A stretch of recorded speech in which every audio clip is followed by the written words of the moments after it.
Kilkenny and 2 out hits kind of were the difference today. Yeah, and Kilkenny took us about 3 innings there. What a special arm, you know. We knew all 3 starters were special for Texas A&M, and we knew that Kilkenny with his numbers could arguably be the best guy. So we knew this may be our tallest order today. It took us 3 innings to get going, and then we worked. Of course, he got to the 7th when he bumped the century mark, and, you know, we had runners at 2nd and 3rd.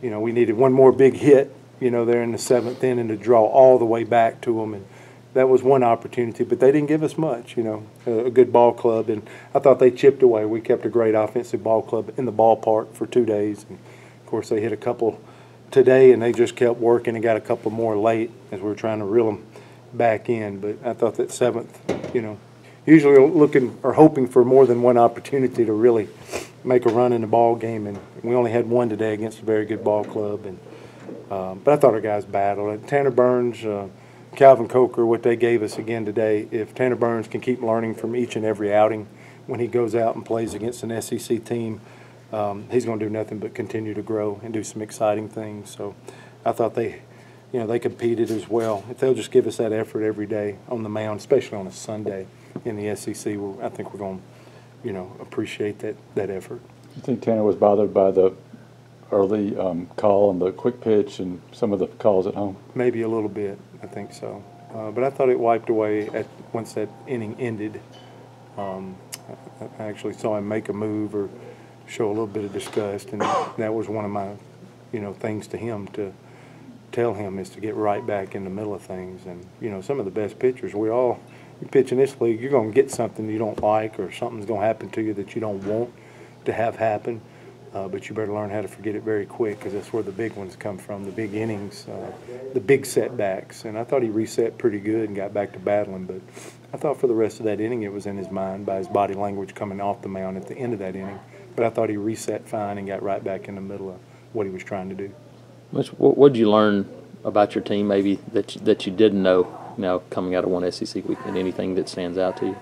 I have confidence. I can stand before my team and say I think you can compete with anybody in the country. So they should have that confidence. A good reminder that for these next 9 weeks, just like this weekend, you're matched athletically. So it comes down to you keeping your wits about you. It comes down to your gamesmanship. It comes down to moments. It comes down to execution. And it's a good reminder.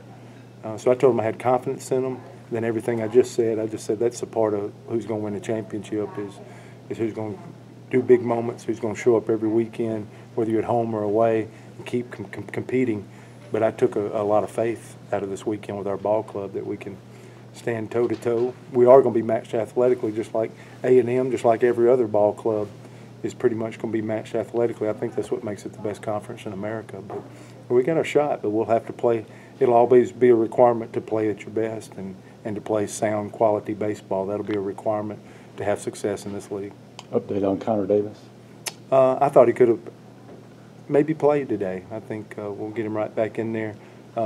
Actually, he was in my round of throwing batting practice, and thought he hit the ball the same and had a really good round. So he swung it pretty clean. I think it's just going to be a pain tolerance deal, but I would expect, and I think it would help our club to get Connor right back in the middle of things. So we'll probably give it a go Tuesday and see where we're at for the weekend, but we expect to get him right back in the middle of things. And, you know, some swellings went down, and now he could swing today, and I just think we needed a couple of days to get him back in the middle of it. It's a finger? His finger broken, so it'd be throwing hand and ring finger on the very tip. So I don't think they do much for that. I think you just put a splint on it, and I think you grit your teeth, and I think you go about your work. Just on Mitchell and Greenhill, just kind of take another look this week and see where they are. You know, with Greenhill, it's as simple as they do blood work, and we'll probably arrange that Tuesday before we head to Georgia Tech just to see where he's at. And we're hoping those numbers come on down and it allows him to be released back to us. And then Andrew will just start setting up, throw into a mitt now and see how that goes and create a couple of benchmarks for him. So I think his is, I don't know when either one of them are getting back, but at least Andrew starts back throwing, and we're just, you know, we're wanting to get Greenhill, you know, back in the mix as soon as possible, but we'll have to have blood work approval before we can do that. Going on the road now for, I guess, a week, Just what does this team need to do to keep what you have rolling here at home when you go out to Georgia Tech and Kentucky? First thing I told them is just give me 15 minutes tonight to prepare for the week ahead because we've been on spring break and they got to go back to school. I want to make sure if they got a tutor or mentor or something they got to get prepared for class, just give me 15 minutes tonight to plan out their week.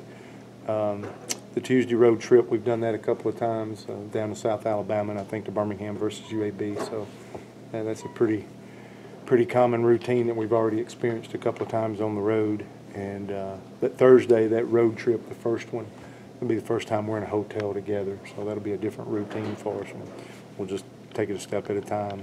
But be good. Yeah, again, we knew starting out, but when I seriously look at it, it's all 10 weekends. It's going to be the same requirement, same level of getting up for and just playing steady baseball. So it's time to go on the road and play a little bit, and we look forward to it.